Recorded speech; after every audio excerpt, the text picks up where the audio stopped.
هي مين إياح حتب؟ وليه الشعب المصري كان بيقول لها ياح ياح إياح؟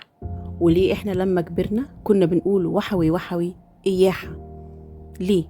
طب هي مين إياح حتب؟ الكل مدين لمصر إلا هذه العائلة، مصر مدينة لها. كلمات إياح حتب قالها نجيب محفوظ عن العائلة الجميلة. أصل الاسم حتب ومعناه القمر المطمئن. عاشوا الأسرة دي 3570 سنة على مصر.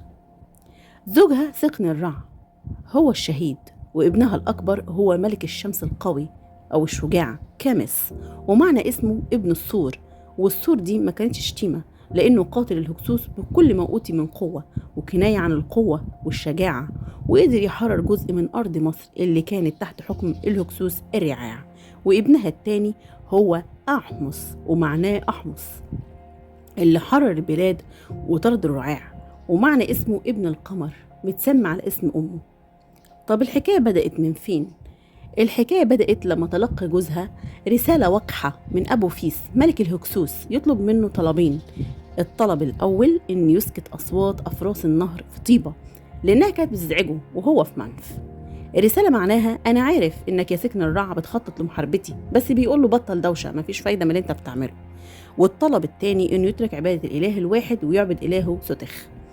غضبت إياح من وقاحة ملك الرعاع وشجعت زوجها على حربهم والتخلص منهم، لكن كانت في مشكلة، ما كانش في جيش قوي.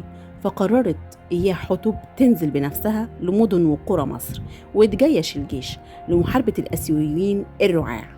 استشهد سقن الرع في الحرب وتم التمثيل بجثمانه، والكلام طبعا مش هيوصف العذاب اللي شافه، بس هي ما استسلمتش.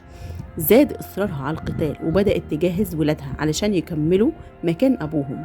اتولى ابنها كامس الحكم وقدر يحرر جزء من أرض مصر. استطاع أن يوصل لمدينة حلوان الحالية ويطرد الرعاع منها، وانقطعت أخباره ولقى مصير والده.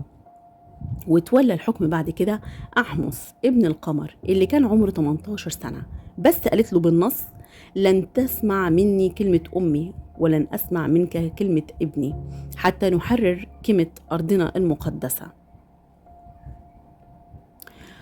كانت أول ست